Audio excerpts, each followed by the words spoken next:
itu maksudnya mangkok. Mangkok. Oh. Nah, macam mangkok, betul, macam mangkok disebut Gunung Batok. Yang gunung paling tinggi itu namanya Gunung Semeru. Itu yang paling tinggi di Pulau Jawa, 3.800 lebih.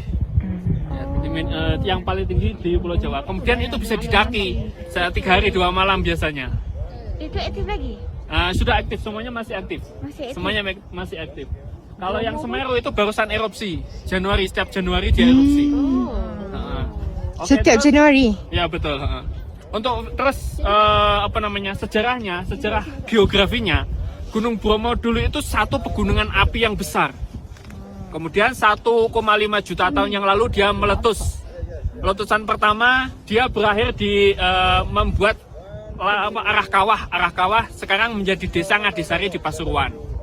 Letusan kedua dia menjadi arah kawah di desa ini di tak kelihatan dari sini. Namanya Desa Cemorolawang. Cemorolawang nama Cemorolawang ke sana itu. Letusan kedua.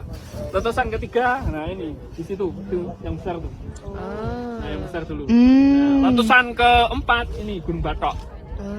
Nah, Gunung Batok mati, letusan kelima sekarang jadi Bromo. Nah, karena ya umurnya itu tadi 1,5 juta tahun yang lalu sebenarnya. Meletus, lebih kecil lagi, meletus, kecil lagi, meletus, kecil lagi, dan akhirnya jadi Bromo. Oh, itu yang paling kecil Bromo. Ya, yang paling kecil sekarang itu Bromo, yang paling pendek itu. Itu memang sentiasa aktif. Betul. Oke, terus selanjutnya yang di bawah kita itu viewpoint King Kong. Itu yang ramai itu orang tuh. Itu yang ramai King Kong. Itu namanya viewpoint King Kong. Kita sekarang ada di viewpoint Pau. Wow, sorry. Ini namanya viewpoint Pau. Yang paling tinggi itu Kak, di antena-antena, di bawah antena. Nah, itu viewpoint 1. Yang paling tinggi. Viewpoint 1, Pau, King Kong, di bawahnya ada Love Hill. Love Hill. Di bawah Love Hill ada namanya viewpoint Dinklage. Semuanya ini masuk penanjakan 1. Areanya, kawasannya masuk kota Pasuruan, Bandar Pasuruan. Nah, di bawah kita, di bawah sini, ini ada namanya penanjakan 2 atau viewpoint 2 atau kita biasa sebut dengan Seruni Point.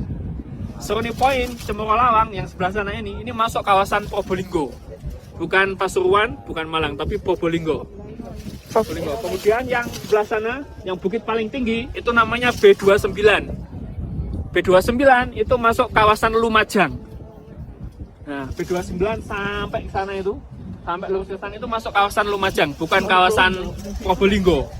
Di sini Pasuruan, Probolinggo, Lumajang. Nah, kemudian tempat kita datang tadi, sebelah sana, itu wilayahnya Kabupaten Malang. Nah, jadi Taman Nasional Bromo Tengger Semeru itu ada di 4 kawasan. Pasuruan, sini Probolinggo, sebelah sana Lumajang, sebelah sana adalah Malang. Gitu, bagus ya. Oke, sekarang kawasannya. Kawasan sebelah sana, ini di sebelah kanannya Gunung Batok, itu kita sebut dengan Widodaren. Widodaren. Kenapa Widodaren? Karena di situ, di gunung yang ada garis-garisnya, itu ada gua kecil. Gua kecil itu di dalam gua ada mata air. Mata air yang selalu ada meskipun di musim kering. Dan itu disucikan oleh suku Tengger. Oh ya, belum sejarah suku Tengger ya nanti. Oke, nanti saya jelaskan. Nah, di dalam gua tadi ada sumber mata air yang selalu ada airnya disebut dengan Widodaren, sumber Widodaren. Arti dari Widodaren adalah bidadari. Karena yang percaya bahwasanya siapa yang bisa masuk ke dalam gua kemudian ngambil airnya itu akan tetap cantik, muda, seksi seperti saya. Ya, intinya begitu. Rahasianya gitu. Widodaren atau bidadari. Oke, kemudian selanjutnya di bawah sini yang di bawah awan itu nanti ada lautan pasir di sampai sana. Lautan pasir. Ada juga nanti puranya tapi tak nampak dari sini, masih tertutup oleh awan. Sebelah sananya Gunung Bromo itu disebut dengan kawasan pasir berbisik. Nah, pasir berbisik. Selepas pasir berbisik disebut dengan kawasan savana. Savana tempat kita tadi malam kita lewat situ, cuma tak nampak. Nah, gitu ya. Nah, di savana itu ada spot 3 favoritnya. Yang pertama adalah Bukit Teletabis. Yang kedua adalah apa namanya, kayu viewpoint dari Teletubbies. Itu ada pokoknya gitu Kak, pokok yang tinggi. Nah di situ kita biasanya camping di situ. Kemudian yang ketiga di Watu apa namanya, lupa saya. Watu Gede, di Watu Gede, situs Watu Gede. Nah ini juga viewpoint juga. Nah ini tadi semua adalah yang dalam kawasan Bromo. Oke, sekarang sejarahnya Gunung Bromo menurut budaya. Bromo itu diambil dari bahasa namanya Brahmana. Brahmana, Hindu. Ya. Nah agama di sini adalah kepercayaan orang sini adalah Hindu. Hindunya Hindu Tengger, bukan Hindu Bali, berbeda kepercayaan ya. Semuanya Hindu Tengger, Hindu Bali, kemudian Hindunya orang Kawi pun berbeda. Oke, Tengger ini dia ambil dari kata Joko Anteng dan Roro Seger. Zaman dahulu kala, ini masuk budaya.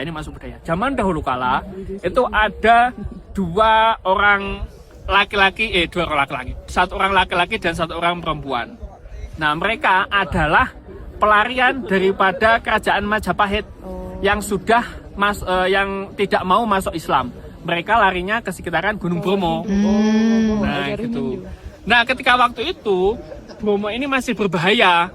Supaya tidak berbahaya, Brahmana itu mempunyai pandangan bahwasanya bila kita memasukkan satu laki-laki dan satu perempuan ke dalam kawah Bromo, maka Bromo tidak akan lagi berbahaya untuk orang di sekitarnya. Nah, dua orang ini yang terpilih tadi adalah satu yang laki-laki namanya Joko Seger. Joko itu artinya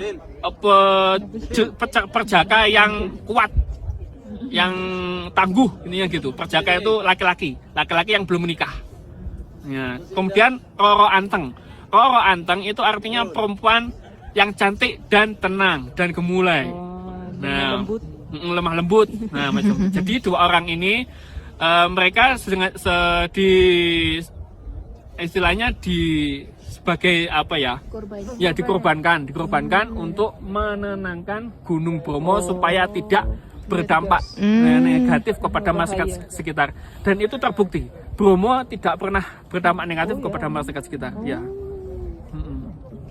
ya, nah makanya disebut dengan suku Teger, diambil dari kata itu tadi, Roro Anteng dan Sego Teger.